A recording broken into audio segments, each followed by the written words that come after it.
I wanted to start by saying, I was asked actually by the IEEE Society to this title, and I kind of tried to pass by them all kind of titles, and they liked this title that I'm going to give you, and I was more or less forced into this title, being an old guy, but I decided that I start the talk by showing you this thing, which is it's the saying of some old Spanish poet that said, "Caminante no hay camino, se hace el camino al andar." And what that means is that the most important thing in life, and especially in science, it's not necessarily where you're going, but enjoying the process of what you're doing. And that's what I want to leave you with.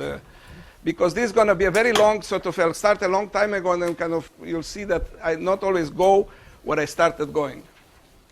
So for instance, I'll start showing you something very interesting just to tickle your imagination, something very interesting that a long time ago, we did this, which we looked at the proximity between two dissimilar magnets. And this turns out that if you have an understanding of the physics of this, it turns out to be very interesting. So what I'm talking about is about taking a ferromagnet and putting it next to an antiferromagnet. Now, I presume that everybody here kind of knows about magnetism, knows a little bit about ferromagnetism. So ferromagnet has a spin, and let's say you put it in a magnetic field that points in that direction. If this is too complicated, I'll get back to the beginning in just a second. And what I'm going to do is I'm going to plot for you, and the antiferromagnet has an L temperature, which is smaller than the Curie temperature of the ferromagnet. And what I will do is I will cool, and I'll measure the magnetization, the moment of this ferromagnet, as a function of temperature. And something very unusual happens. If you ask anybody to do this experiment, you say, put a magnetic field in that way, the magnet points in that way, you cool it down, it's not going to do anything. It's just going to sit pointing in the same direction.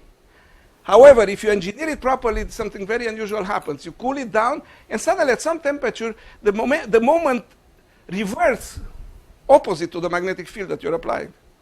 And then you heat it up, and the moment turns back to where it was.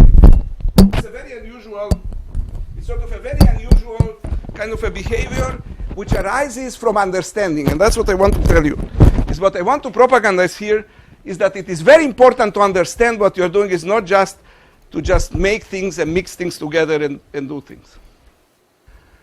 So I would like you to ask questions, and the reason that I want you to ask questions is because it will keep you focused, especially since I suddenly discovered that there's lots of people that came from overseas and got stuck in Chicago and all kinds of things.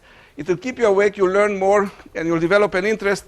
At UCSD, where I'm coming from, I'm known for having thrown chalk at students that fall asleep in my classes, so don't fall asleep in my classes. I hate that, okay? And it also gives me some feedback.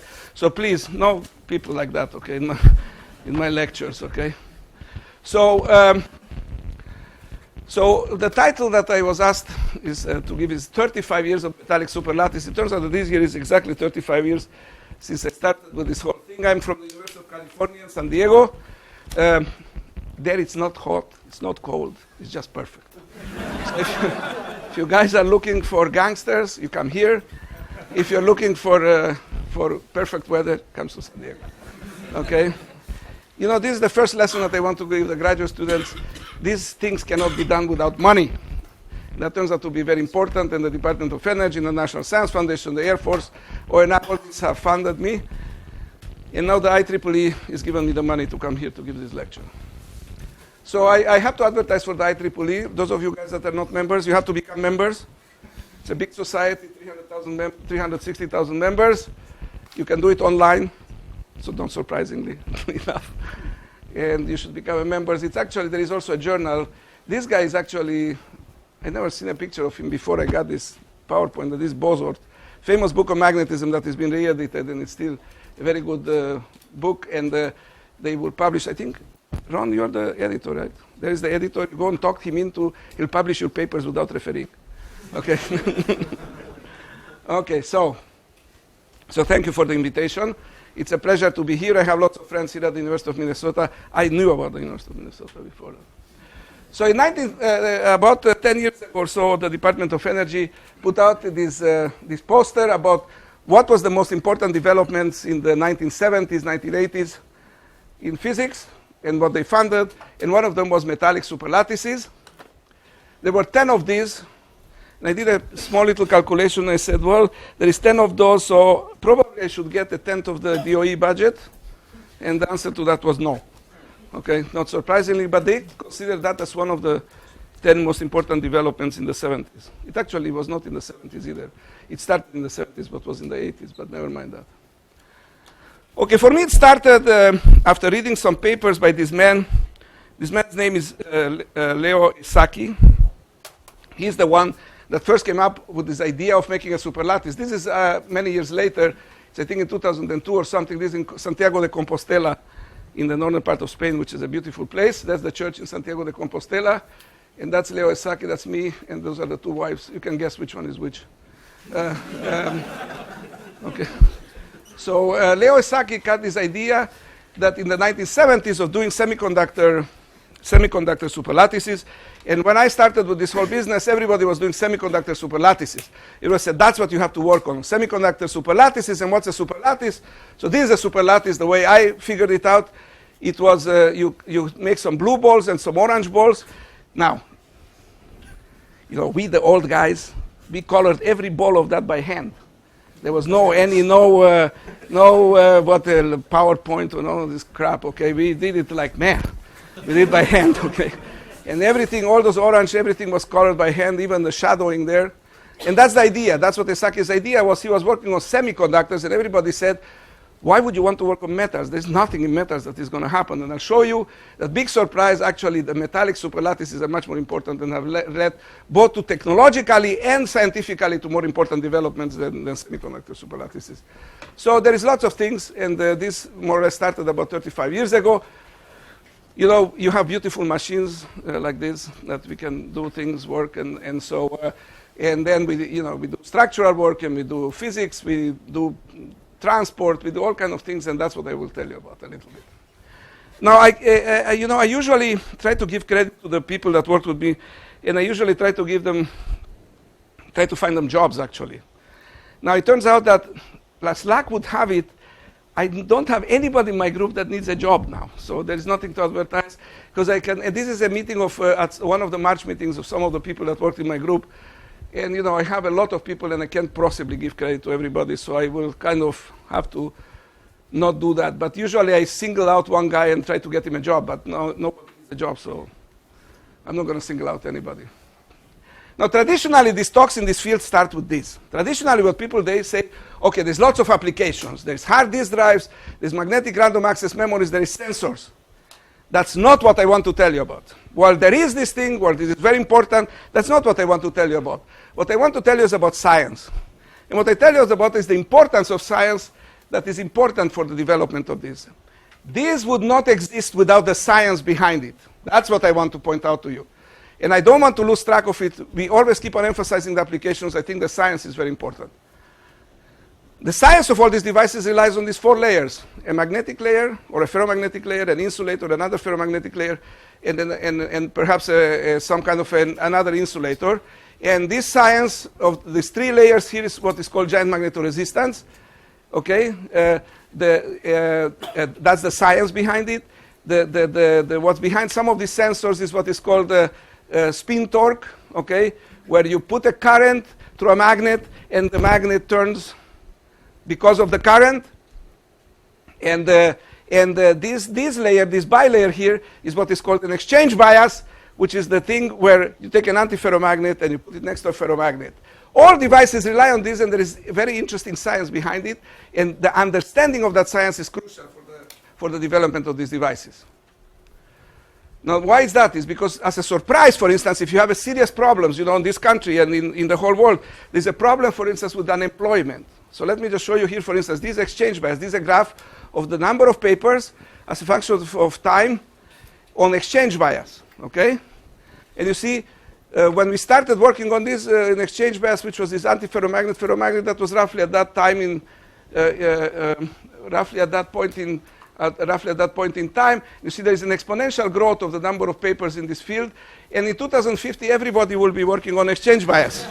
Okay, so therefore, this solves one of the big problems of the world, which is unemployment. Okay, so I will not tell you about these big problems. I'll tell you about the slightly smaller problems than unemployment, but it does solve the unemployment problem. Okay, so the unemployment is solved, so I'll go to something else. So here it is, the plan. I will give you a brief introduction and some history. I'll tell you about characterization, which I think is crucial.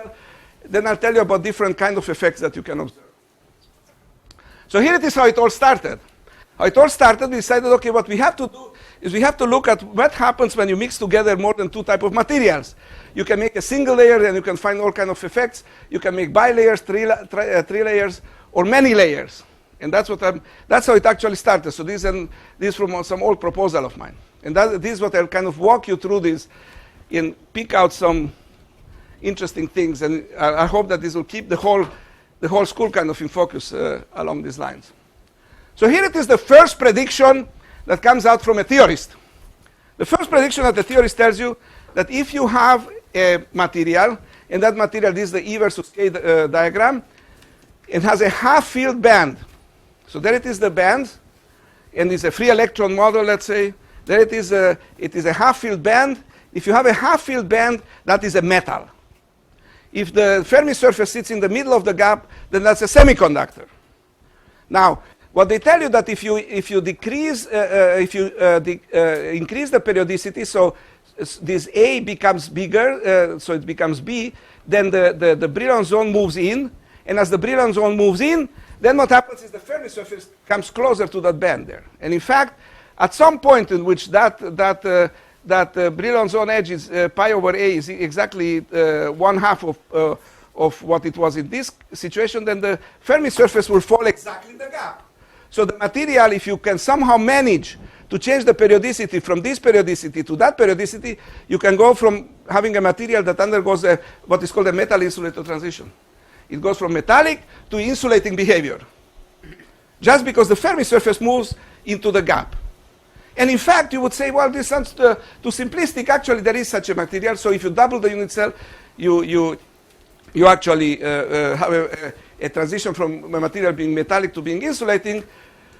And in fact, there is such a material, or at least it's believed. So if you take some oxides, like vanadium oxide, VO2 or V2O3, both of these, there is some kind of a doubling of the unit cell.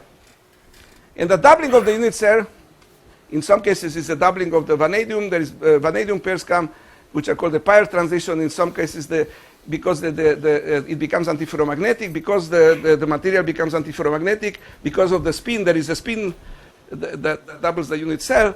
The material undergoes from a metallic behavior, and the resistivity of this material can change by as much as 7 orders of magnitude. It's like a fantastic effect. Okay, so this is known in literature. This is not something that I invented or anything. This is known, this happens, and I will show you this is the same prediction that there is for metallic superlattices. Change the periodicity, you will get the similar kind of an effect. I just want to put up here a dictionary, because there is these words come up all the time. Heterostructure, by heterostructure, what we mean is that we make some kind of layers of things that are incoherent, that there is no structural coherence from one layer to the other. What we mean by the multilayer is there is long wavelength coherence, so there is a kind of a well-defined periodicity, but not atomic coherence. And then a superlattice, what I mean by superlattice is that there is atomic scale coherence. Okay? That's what I mean by superlattice. So there is these words that have been used sort of mixed together, and I just wanted to make sure that for the purposes of this talk, at least, you kind of keep track of this. Okay, so what's the idea? So the idea is that when you go from atoms to solids, yes? So could you briefly define atomically disordered, atomically ordered, and superlattice? You want me, wait, you're asking me a question or you're making a statement? No, it's a question. Yeah. Can you explain the differences? Consider a binary algorithm. Okay, so I'll say that something where if you can predict the position of an atomic position here, by knowing the atomic position here, by multiplying n times A plus m times B, I would call that it's structurally coherent. Is that a single crystal? It's not a single crystal because I'm only talking along one direction, so in the other two directions it may not be the case. Oh. So it's not a single crystal. Single crystal in all three directions, you have to have that. Okay? Here we're talking only about one particular crystallographic direction. But if you cannot predict the position of an atom here by knowing the position of an atom here, then I say that's a structurally incoherent kind of a layer. It still may be nicely layered, but if there is small disorder, and you will see that that plays an important role in this business. That's going to be my point. I have a question. Okay, yes. When you have these epitaxial heterostructures, can't you predict the position of atoms? Wait, I never said the word epitaxial, so I'm not going to... Yes, so I try to keep away from that word because that word is also charged, so I would have to define that word. I'm making a very well-defined statement. I'm saying you look along one direction, you ask yourself, is the position of the atoms, can you predict the position of one atom here if you know the position of the atom there? Epitaxial is something else. Epitaxial has to do with the relationship between the structure of a film on the substrate, and that's a whole other issue that I don't want to get involved at this stage. Okay? So the idea is the following, is that due to the added periodicity, new effects will appear in the electronic properties. So if you go from a film to a superlattice, you'll get some kind of superlattice effect, some kind of a periodic effect that has to do with this periodicity. Okay, that's the original prediction. So there it is, the superlattice effect. The superlattice effect was you increase the periodicity, and then the Brillouin zone moves in, and then as it moves in, you sweep the Fermi surface through gaps, through the so-called mini gaps, actually. This was already predicted in the semiconductors. And then you will go from the material being a metal to being an insulator and so on. That was sort of the original motivation for this. I'm not saying that motivation, by the way, it was realized. You will see that by the end of this story, I will tell you that, in fact, this has never been found. That's my point. We started with this. What matters is the road towards this, not the final result. Okay? Actually, I organized a conference, an international workshop on artificial metallic superlattices in 1980, actually, where we started this whole business. Okay? So, and in April 1981, there was this article in the Discover magazine. I don't want to tell you about sex now. That's for another talk. But this article appeared there, Architects in the Laboratory, and I went back to look at what we said in that, and actually I was totally amazed because some of the predictions that we made there completely got realized. We said superlattices may lead to a new breed of electronic devices. Mind you, there was no such a thing as spintronics in those times. Metal superlattices for using computer memories. We said in 4 or 5 years this will be the field in material science. Since I work a lot with astronomers, this is wrong by a factor of 2, so you know, with astronomers, factors of 10 don't matter. Okay, so there it is. It started metallic superlattices with these balls there. Now, the first thing that I want to tell you is precisely what Ron was asking here. The structure. What about the structure? Is there such a thing as those yellow and blue balls? And that's what I want to tell you. So here it is. How do you know what the structure is? And why do I care about it? The reason I care about it is because the properties of a solid, so this is a postulate. The properties of a solid are given by the atomic location. That's first postulate. The second one is that small structural changes, this is a fact, has a large effect on the physical properties. For instance, you change 2%, you expand the lattice, you can change by as much as 100, actually 200% the mechanical, the elastic properties. So this is a big effect. You have to measure things to the 1%, 2% level. You can't just say, well, it's 1% is the same. It's not. In the physical properties change a lot. So one needs to characterize quantitatively at the atomic scale. That's my point. So for instance, let me give you an example from magnetism. This is an iron fluoride. Never mind why I'm interested in this. Iron fluoride turns out to be an antiferromagnet. You put a ferromagnet on top of it, iron. And you cover it with something, aluminum or silver. This is what is called a 110 oriented iron fluoride. This is a 110 oriented iron fluoride. Looks like this. That's only the irons. The fluorines are sitting there somewhere gluing those irons together. This is also called a 110 iron fluoride, but it's a twinned 110 iron fluoride. So this comes back to your question, sir. What is your name? Chirag. Okay, so this is the business with the epitaxy, okay? This is also a 110, but it's a polycrystalline, so it's in the plane, so it only has, I'm only telling you about what happens along the z direction. All these in the literature are called 110. I guarantee you. Well, first of all, so all these are 110 iron fluoride, but if you look at the structure of them, so this is the intensity of some X-rays as a function of 2 theta, depending on which one of the structures you look like, they look different. I don't want to get into the details of this, but they look different. And let me assure you, believe me, that the physical properties of those 3 different 110 iron fluorides and iron on top of it look totally different magnetically. That is because they are different structurally. Okay, so what I told you is that we need to determine the position of all atoms in the material, and we have to find out things like expansions, interdiffusion, roughness, all these kind of things, and then you can think at least of 2 different methods for doing this. One method is is through direct imaging, electron microscopy. Another one is looking in reciprocal space. Both of those are as valid as the other one, and both of them have all kinds of problems. So in fact, if you look at the structural determination, and here it is something that again goes back to the conversation that we already started having. If you look at the structural determination either in the XY plane of this material or along the Z direction at the length scales, so there it is some interesting length scales, exchange length, screening length, RKK1 length. At these length scales, where the physics is interesting, the structural characterization tools start breaking down. So my point is that not only that there is a lot of work in which the materials are not properly characterized, and they should be, but there is also that the structural characterization tools, sometimes they cannot answer the questions at the accuracy at which you want to an answer. So therefore you have to be careful. You have to understand what you're doing when you characterize this. Now, especially for you young guys, I can actually propagate. The older people are all fossilized and they have no idea what the hell they're talking about.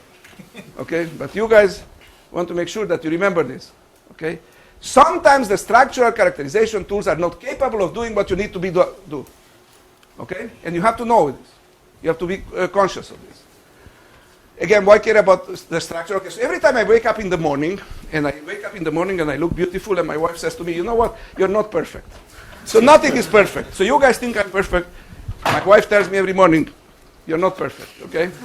And I'm telling you, small structural changes give big effects in the physical properties. So structural measurements, you know, this is another important thing. You have to measure the structure after you synthesize the material, not before it. Or not something similar to it, or a sample that is made parallel. You must measure after the synthesis because there is lots of red herrings. This is some American, it's an English expression actually. So for those of you guys that are not from English-speaking countries, find out what the hell this means. Okay, but there's many things that deviate your attention. Let me just give you an example of this. So here it is a permalloy film on top of a vanadium oxide layer. You will see that they slowly bring together all these things that seem to be incoherent here. I'll bring them all together. And if you measure you field cool this thing and you measure it as a function of temperature, something interesting happens. This magnetization, the hysteresis loop moves towards the left. That is called the exchange bus. But it does something very, very unusual. It actually moves upwards also, which is very weird for a magnetic material. Why the hell would it move upwards? Okay? And it really moves upwards considerably. So there's some problem here. It turns out that the problem here, it has to do something with the structure. And so, you know, this very recent work. It has to do something with the structure. It basically has to do that if you measure this permalloy layer and you put on top of it vanadium oxide, is different than if you measure that permalloy layer, which sits on top of the vanadium oxide. And the reason it's different is not because there's some sophisticated physics thing there. Actually, the reason that it is different is because it turns out that you form some kind of an oxide, or an iron oxide. The vanadium oxide tends to suck out the oxygen. Sorry, the permalloy tends out to suck out the oxygen from the vanadium oxide and form an iron oxide, which gives you these properties that I show you. If you're not aware of the structure, that shows us like some small peaks there in the X-ray, which you may think, who the hell cares? I'm not going to worry about it. You must worry about it. Because there's red herrings, there's all kinds of things, and you have to characterize all the samples after you bake them. Okay, now, this is not because I don't have MB systems. Okay, because everybody always says, well, this guy probably doesn't have any MB systems, and so therefore he's saying, you have to characterize. I have MB system, here it is, one MB system, I have a second MB system. I have 3 MB systems in my group, okay?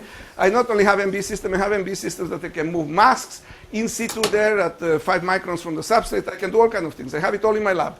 Okay, I even have clean rooms in my lab. Okay, so I have all this stuff. It's not because of that. It's because nothing is perfect. Okay? This is actually sometimes gets the hatred of much of my colleagues. They hate when I say this. Okay, all have disorder. If you measure them, of course, properly. And so we started with this, and then there was an old friend of mine in France, and actually last year I was on sabbatical, and I checked this again. I was in Paris. I spent 4 months on sabbatical in Paris. And I checked this again because it said to me, you have to go to this place in Paris where you can check this. That is called, so that's Pierre Des, and that is called Le Notre. Le Notre is a pastry shop in in Champs-Élysées, and you know, nothing is perfect. If you look at these things, they're not perfectly flat. Okay, they are kind of like this, and I go back there every year, kind of, and I check them, just to prove that I've been there. Okay, and it's not perfect. Okay, so all right. So now when you look at the techniques and capabilities, I don't really have the time to go through all these details of here, but we are going to publish a paper on this, on kind of comparing the different techniques and what the different problems there are and all these things, and you have to spend some time in thinking about it. For instance, if you want element specificity, you don't want to use neutrons, for instance, or you don't want to use if you don't want to destroy the samples, you don't want to use electron microscopy, for instance. Okay, the transmission electron microscopy. There's all kind of things that you have to worry about. There is this technique called the refinement technique, actually, where you can look at the structure of materials by actually figuring out what the diffraction is. Actually, if you go to my website, you'll find this SuperX program. There is now a lot of other programs that do this, and you can actually structurally determine quantitatively the materials. Unfortunately, this is one of those things where something went wrong, okay, where we ended up putting things back into the computer. Okay, so how well do we know the structure? Well, we know it sort of. You have to compare to the physical length scales and always remember the limitations. Now, you would think, okay, finally, this is it, I'm done, nothing can be done. Of course, there is two situations in which you can do something interesting. Either, if the effects that you find cannot be explained by disorder, then never mind anything I told you in this last 15 minutes. It doesn't matter. If the effects cannot be explained by disorder, but if they can be explained by disorder, don't come to me and tell me all kinds of things, because I'll tell you, it's disorder. Or you have to quantitatively determine the structure and then argue. Okay? So now physics, of course, is the driving force. And here there is surfaces and quantization, and this is what has been known in the literature as nano, mambo jumbo, or the extension of the wave function and the extension of the magnetization in the small structure, okay, is what produces this proximity effect. Okay? And that's what I will tell you. But remember, there is always disorder. And you know, I think that I'm trying to do this and to see if I can advertise this to young people, because I think that we old guys cannot solve these problems. I remember when I was an undergraduate, I studied in South America. And there, you know, we were studying very fundamental things there. And I remember being an undergraduate and taking in my second year, this professor who was educated in the US came back and said to me, look, the way to understand the solid is you take a box and you put one electron in it. I thought, this guy is out of his mind. What the hell is he talking about? There's 10 to the 23 electrons, and there is no box.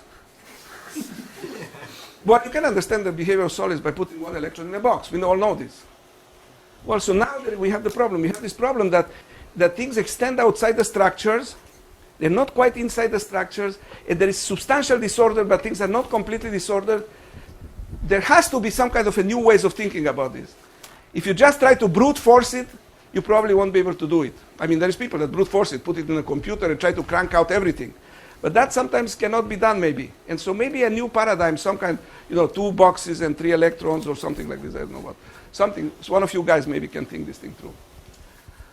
Okay, so I told you this quantitative and structural determination, and you have to remember the limitation. Okay, so let me now show you something very surprising at one stage, long time ago. We just looked at structure. We looked at the comparison between the magnetic and the non-magnetic roughness in molybdenum-nickel superlattices. So you make a molybdenum-nickel superlattice, and you do diffraction from it. And you make a diffraction experiment where you look at the structure. So you make a diffraction experiment, let's say, with X-rays. And you do a diffraction experiment with neutrons, which can look at the magnetic structure. So neutrons, polarized neutrons, look exactly at the magnetic structure, just like X-rays look at the physical structure, or unpolarized neutrons. And we found this very surprising thing. The very surprising thing we found is that if you look at something called the experimental flipping ratio, which is some way the neutrons get flipped when you scatter them from the structures, the experimental flipping ratio cannot be explained by any possible model unless you assume that the magnetic roughness is smoother than the structural roughness. So even that simple thing where you say there's a bunch of atoms and the magnetism is going to follow this atom, this doesn't. That's sort of a simple thing that you can imagine, and in fact, this is one of the first works that showed this. Actually, after this, so we said this, a comparison of X-ray and neutron diffraction implies that the magnetic profile in the superlattice is more perfect than the chemical profile. This was, a long time ago. Later on, there was some synchrotron experiments from Max Legali, which I won't even bother to explain. It's extremely complicated. And he said the same. The boundary between magnetic and non-magnetic layer is smoother than the interfacial roughness. Then there was some other, 10 years later, another paper that rediscovered this, and it was fantastic discoveries every time that people talked about it. Now, why is this problem with the physics like this? This is the Jain philosophy, already had it in it. 6 blind men of Hindustan disputed loud and long, each on his own opinion exceeding stiff and strong. Though each was partly on the right, they were all wrong. All these blind people were looking at this elephant. One was grabbing onto the tail of the elephant and said, that elephant is like a snake. And another guy grabbed onto the leg and said, no, the elephant is like a tree. Another guy grabbed onto the ear and said, the elephant is like a piece of paper. Okay? Because every one of the experiments that we do kind of look at different aspects. And therefore, by looking at different aspects, you get a different answer. And so, in order to bring everything together, you have to have a coherent sort of attack on this problem. This is complicated enough that this is needed. It's like an elephant. Okay? So, what the thing that you cannot do is this, what this guy did. See, hit and run experiments. That's not allowed. You cannot do what, go to the lab, you do an experiment, and then you go away and you get the Nobel Prize, and you do another experiment, get another Nobel Prize. Cannot be done. Okay? That's not allowed. Okay? Systematic studies are essential. You have to quantitatively measure the structure. You have to systematically vary one parameter at a time. These are all things that you learn in high school, and then nobody does it. And if Phys Rev Letter or other journals appear, it's full of these kind of things. You have to different measurements. Now, this is a real clever thing. Different measurements on the same sample. Reevaluate even well-accepted facts. I can tell you, I spent some time of my life reevaluating well-accepted facts that they were all wrong. Because you get many surprises, even with the well-accepted facts. So I encourage you, don't believe everything the old guys, not even what I tell you. Okay, reevaluate everything. Okay? So my students, at the end, one of my students, Axel Hoffman, who's actually now quite well known in his thesis, he said, a member of my crew must be tough, ruthless, and never give up, even when things look completely hopeless. And then he said, what makes you qualify? I worked with Ivan Schuller. Okay, so that's it. So if you worked with me, even when things are hopeless, you just keep on plugging along. So I started this talk by telling you this is what we want to do. So let me just show you an example of what happens if you have 2 layers. Some interesting physics of what happens when you have just 2 layers. So this is a well-known, actually, phenomenon. It's called the exchange bias phenomenon. If you take a ferromagnet and put it next to an antiferromagnet, the magnetic hysteresis loop shifts from being centered at 0, shifts to the left. Okay? That's a well-known thing that was discovered, actually, in the 50s by Michael John and Bean. And, it has to be a large... you can shift quite substantially. I mean, the hysteresis loop can be shifted quite substantially to a negative value. And that's very unlike any other magnetic material. That, of course, has something to do with the interaction between this bilayer, between the antiferromagnet and the ferromagnet.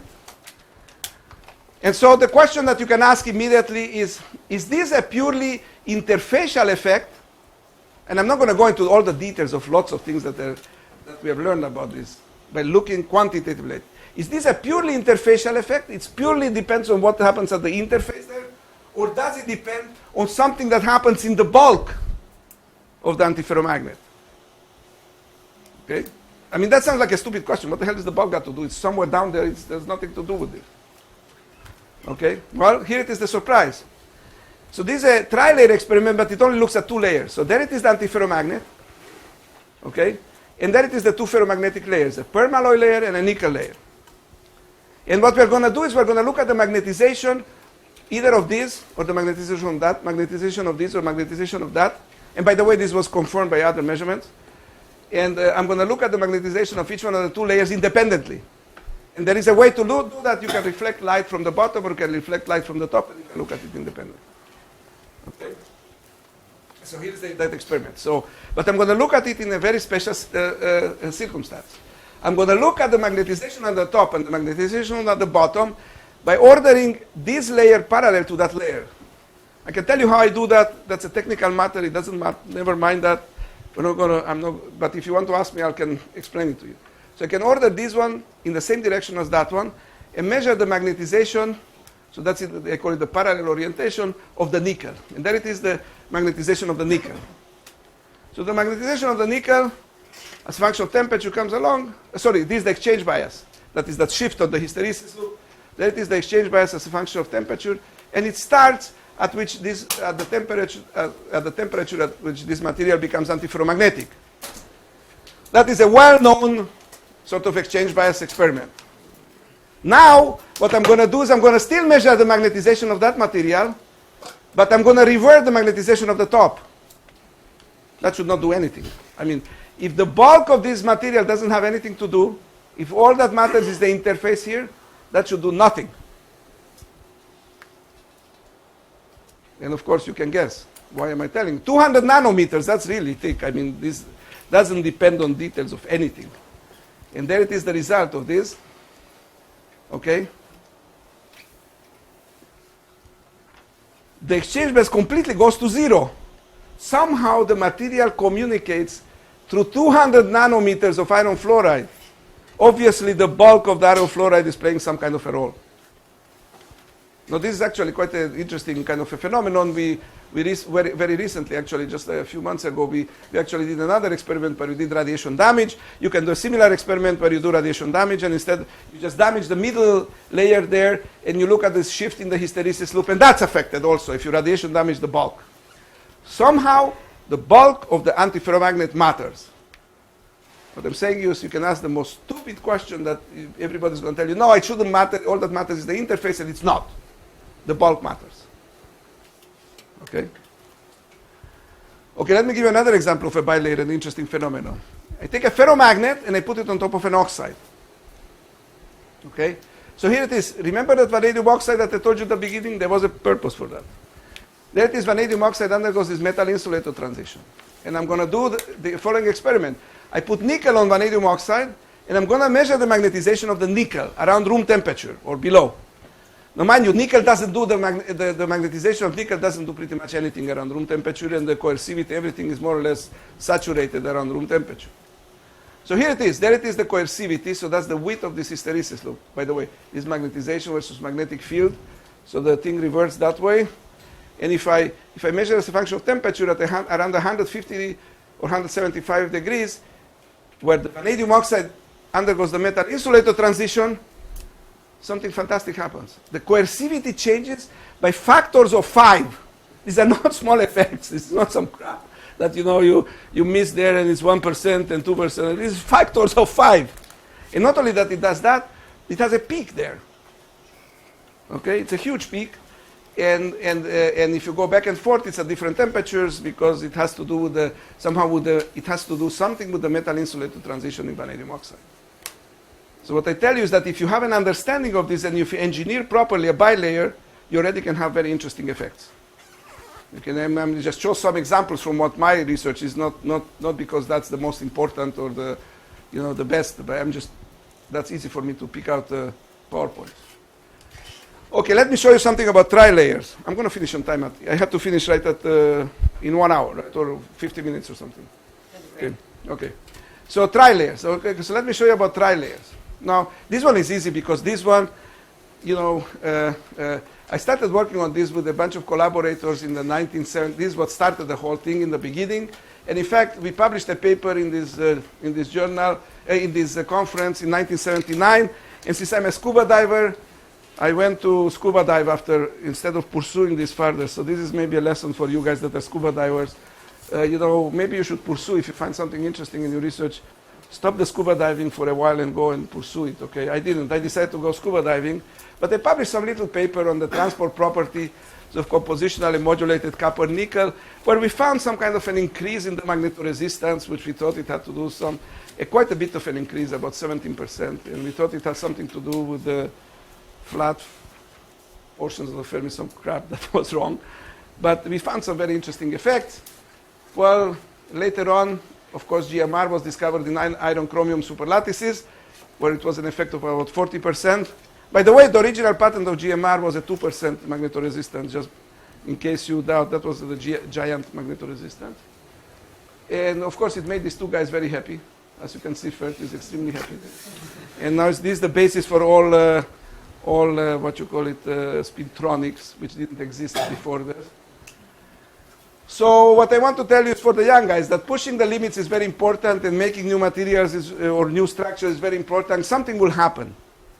So do that. Don't get depressed. Don't let the old guys depress you, okay?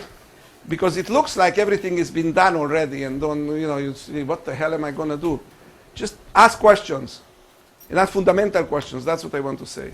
Don't just try to slightly modify things. Ask some fundamental questions and something will happen. Okay, let me just go now to the many layers, the superlattice effects, and then I'll finish with that. I started telling you that, that many properties will depend on the superlattice nature, right? So now here it is where relevant length scales are important. That original PowerPoint where I showed you a comparison of length scales and a comparison of the structure. X-rays, if you do scattering from X-rays, from a superlattice, you see all kind of extra peaks. Okay? And that's sensitive to some kind of structural disorder, but it has to do with the structural disorder, the kind of things that Ron was alluding at. That it doesn't have to be necessarily structurally, atomically coherent. Now it turns out that magnons, which interact with each other through dipolar interactions, which is long length scale, 200 angstroms, or 20 nanometers, they show some kind of a superlattice effects, and that was, in the middle 80s, there was a lot of activity in that. But I want to go back to the resistivity. And the resistivity, which is what started me with this whole talk. I started this talk by telling you, if you increase the periodicity, you will get all these periodic metal insulator transitions. And I've been chasing for this for the last 35 years of my life. Okay? And what can I tell you? So this, what happens is that when you do this, now what's the problem with this? Here it is the problem. The problem is that when you look at the structure of these materials, they look like this, they look more like this. There is roughness on the surface, there is roughness at the interfaces, there is grain boundaries, there is all kinds of things going on at the same time. And when you look at the resistivity of the materials, of these metallic superlattices, invariably, if you plot the resistivity as a function of 1 over the thickness, they look like a straight line, which what it means is that the interfacial scattering between the layers is very important. And somehow that destroys the long-range electronic coherence. Because to the best of my knowledge, nobody has been able, I told you that this is what you see, you should see periodic effects due to in electronic properties, and this has never been seen. This is the most fundamental, most trivial prediction, and it's never been seen. So either the layers are not perfect, or somehow the electronic structure gets destroyed, I don't know, somehow, or there is some other thing going on, I don't know. But I would say that here it is. Look at this. No, and as far as I'm concerned, it doesn't matter if it's there or it's not there. As far as I'm concerned, on the process to there, we discovered all these other things. That's the key. So therefore, I have to go back to my childhood and I tell you that the most important thing of all this business is to do what you like. But above all, it's the most important is to like what you do. That actually I learned it from this man, Francisco Schuller. He was my father. That's my father, and that's what me. Okay, and you can see I still already at age, 3, I had that attitude that you can have to deal with now, having me as a speaker here. So what I started is by telling you this, that this is what motivated this whole work. And I will leave you with a bunch of questions, and I'm not going to dwell on them, but because I want to be exactly on time, and so as an example to, sorry? Right, I'm exactly on time. So I want to leave it as an example to the other lecturers to finish on time, because people, I will set the tone, okay? So I thank you, and I would be happy to answer questions.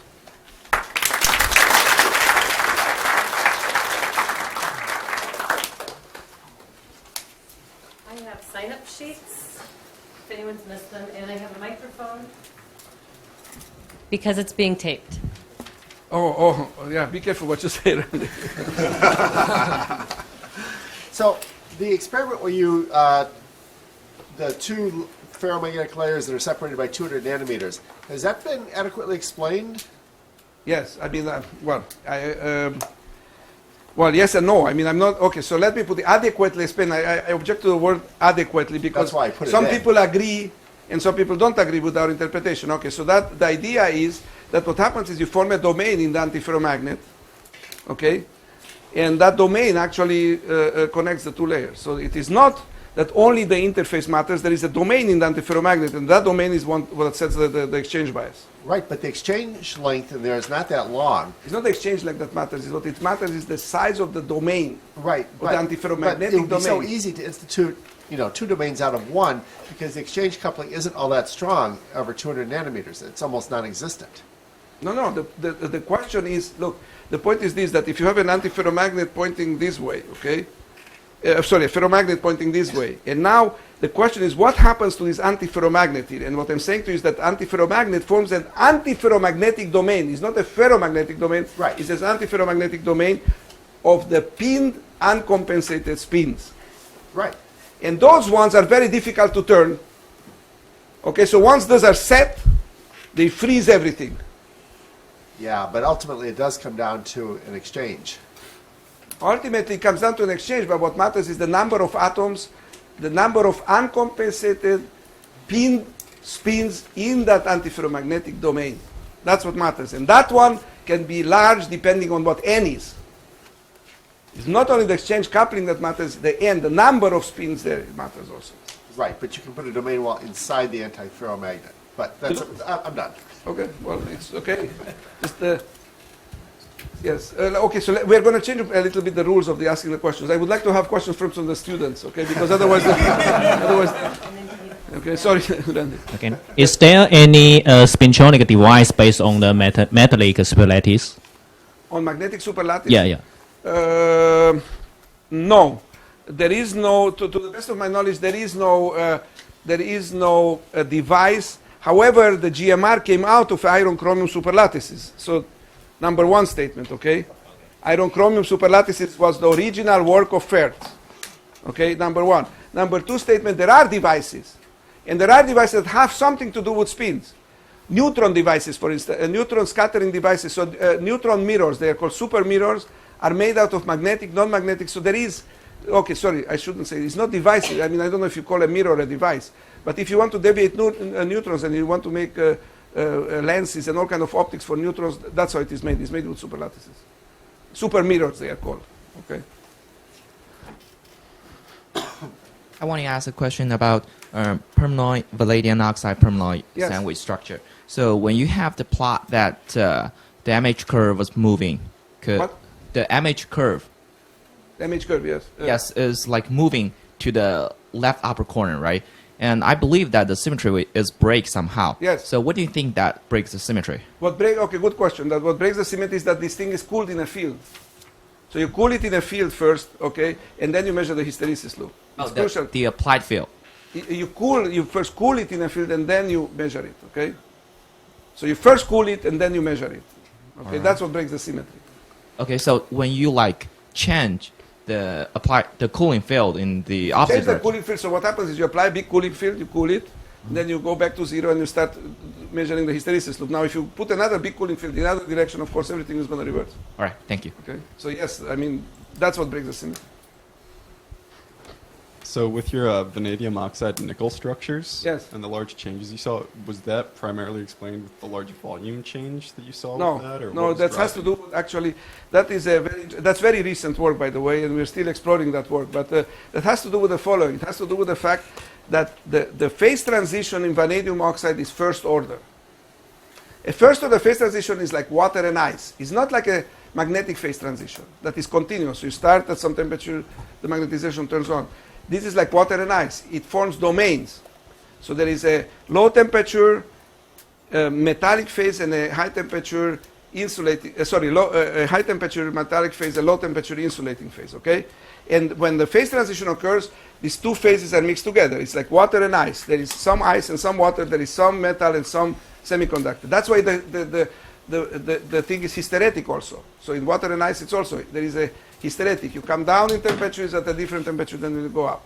Okay, now, so think of it this way. You have a nickel layer and there's a substrate that undergoes this mixed kind of a phase transition.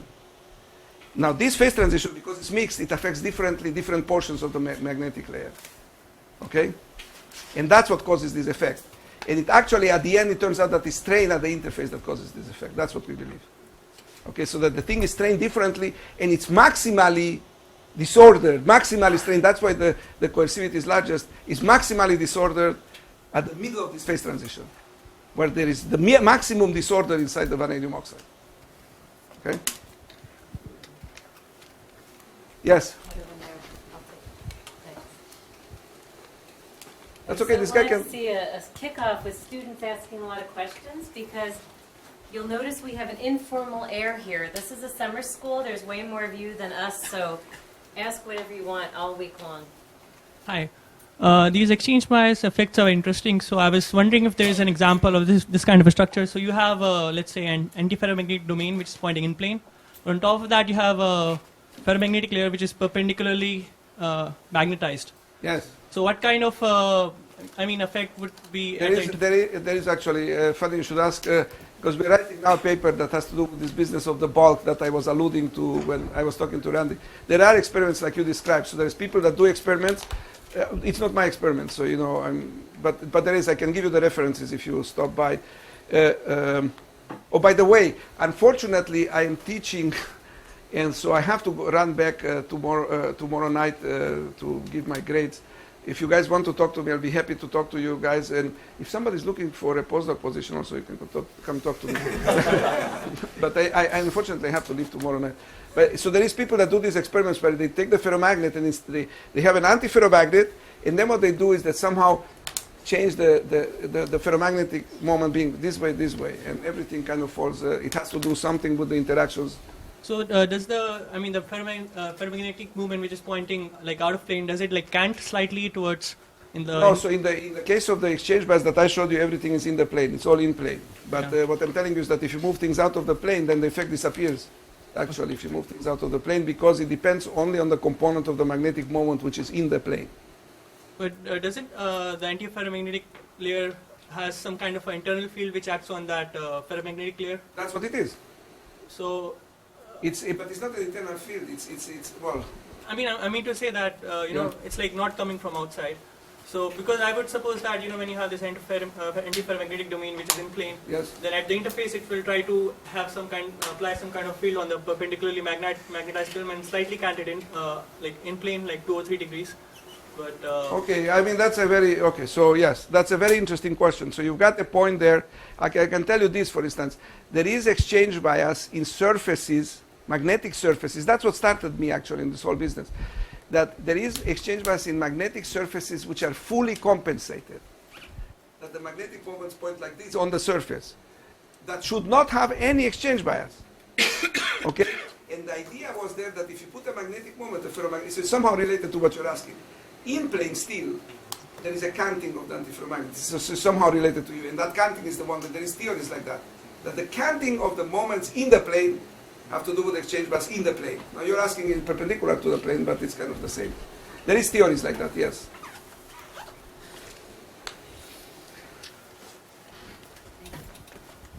We have one last question? Oh, we do. Good. Then let the old guys then ask. So you mentioned your permalloy iron fluoride nickel structure, and you said something about the way you orient the magnetization. Can you explain us a bit more about that? Basically, the way to do that is you basically shape the magnetization. You shape the material in such a way that the coercivity, okay, is different of the two layers of the two ferromagnetic layers. So you can put yourself, okay, so you can apply an external field which only reverts one of them. So they have a small external field which only reverts one of the moments with respect to the other, and then you do the experiment. You see what I mean? So you shape it in such a way that the coercivity of one of them is big, the other one is small. So if you tune yourself right in the field in between, right, then this one will rotate, the other one will not. Okay, that's how you control that.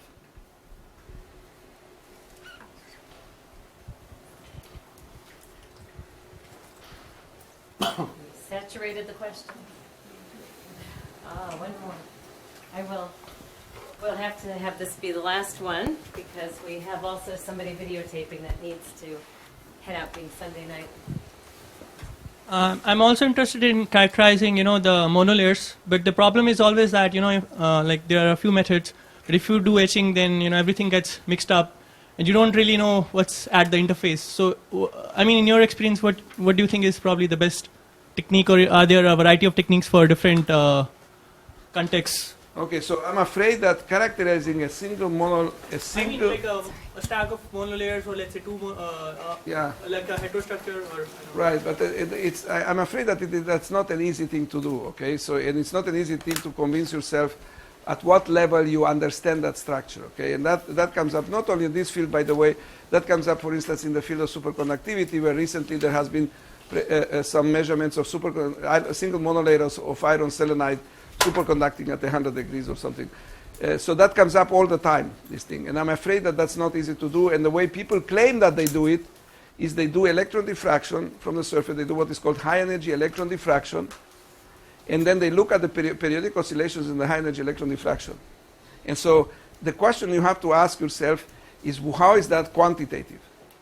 Okay, and you have to ask some technical questions. And I mean, there is no time to get into it, but I can explain it to you later on. But the best way to do it is probably by doing some electron diffraction, combining that with some measurement of Auger electron spectroscopy, and looking at how the Auger gets attenuated by this one monolayer. The Auger of the substrate gets attenuated by this one monolayer.